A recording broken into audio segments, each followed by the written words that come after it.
Today's episode is brought to you by Mazars. SoundCartel.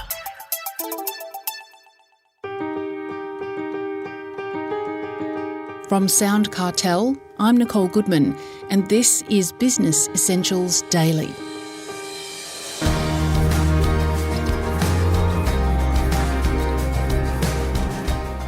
High-performing teams. We all want them in our business, but they're challenging to build. So where does a leader start? How about a framework of disciplines? It could be the difference between a team that's floundering and one that's flourishing. Leadership coach Bernard Desmidt has helped some of Australia's leading companies build collaborative and successful teams. He's also author of Team Better Together, 5 Disciplines of High-Performing Teams.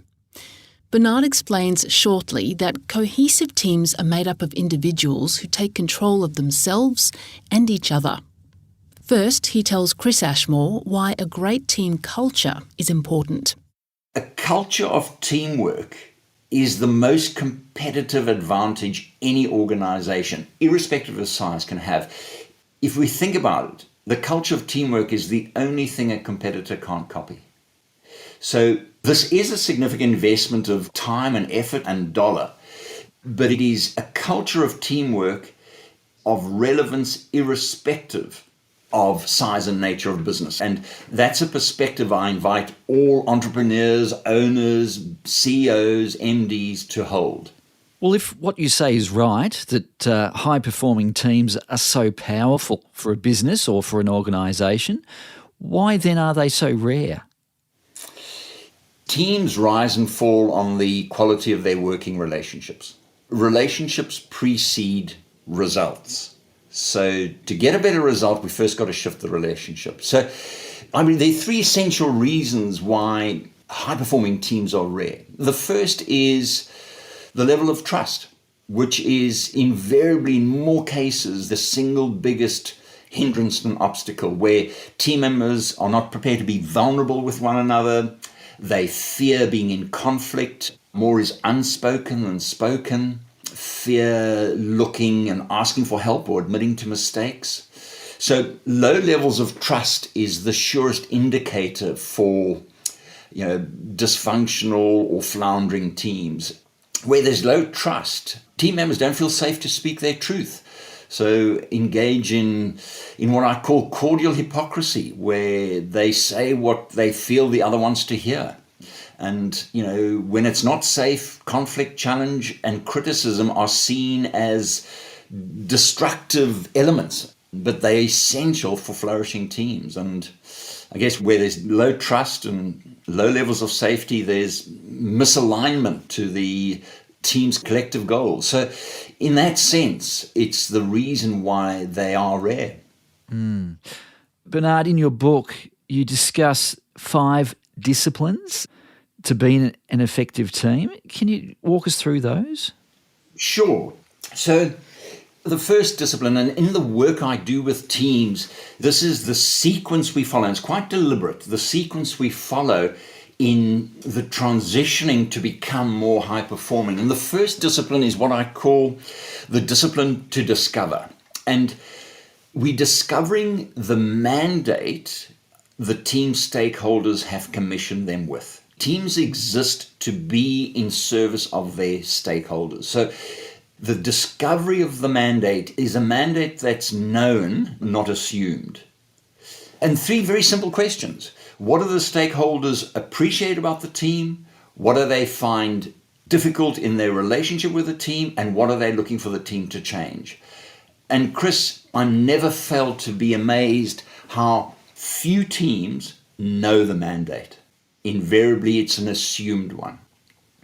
So that's the first discipline. Then we move into what I call the second discipline, is the discipline to declare, and declare our purpose, the reason we've come into existence. What's the cause we serve greater than ourselves?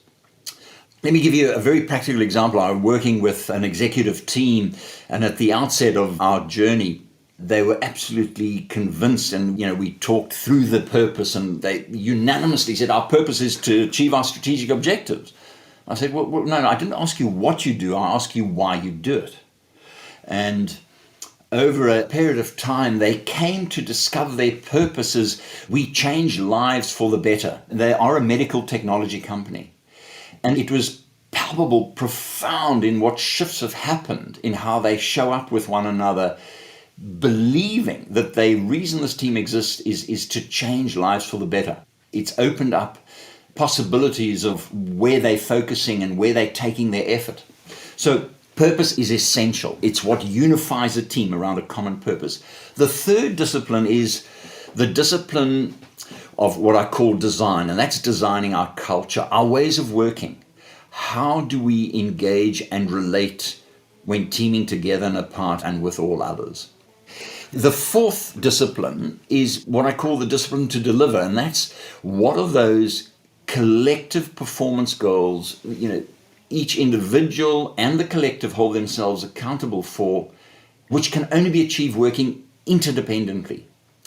And here again, I'm often amazed how difficult teams find it to articulate what is it that collectively they're looking and can only accomplish. They can tell me the strategic objectives of the organization. That's not what the collective goals are. And the fifth discipline, which is probably the discipline that correlates most positively to the probability of shifting to have become high performing, and that's the discipline to develop, to learn.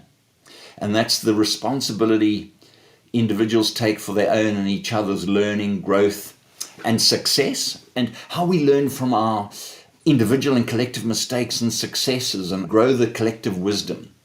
So these 5 disciplines represent the core elements of focus and learning that enables teams to transition to become more high performing and flourish. And there's a proprietary assessment I have, and we assess the team before, and then we look to where we're moving to, and then 18 months, 24 months down the track, we come back and assess and see where the shifts have happened. And it's been just the most rewarding experience seeing these shifts in teams where they access more of their collective capacity and capability and achieve things they probably never thought possible.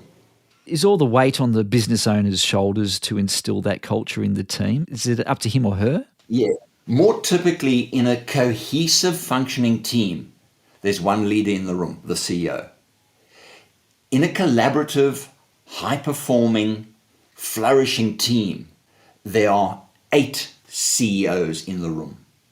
There are 8 leaders in the room. They take collective responsibility. And this is again just a very subtle distinction, because cohesive teams will look to the CEO to set the agenda, look to the CEO to make the decision, look to the CEO to pull the one that needs, addressing. No, cohesive teams, they take responsibility for themselves and each other.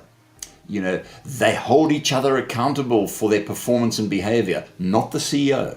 They hold themselves and each other accountable. So they are all, and I say all in inverted commas, all CEOs in the room. There's not just one leader in the room. That's Bernard Desmidt, author of Team Better Together, 5 Disciplines of High-Performing Teams.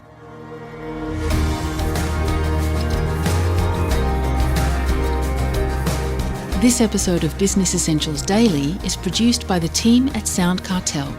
Thanks for listening. I'm Nicole Goodman. We'll bring you more Be Daily tomorrow. Follow @BE Daily Podcast across social media and head to bedaily.com.au for more from the Business Essentials Daily podcast. SoundCartel. This episode was brought to you by Mazars. To find out more, visit mazars.com.au. That's mazars.com.au.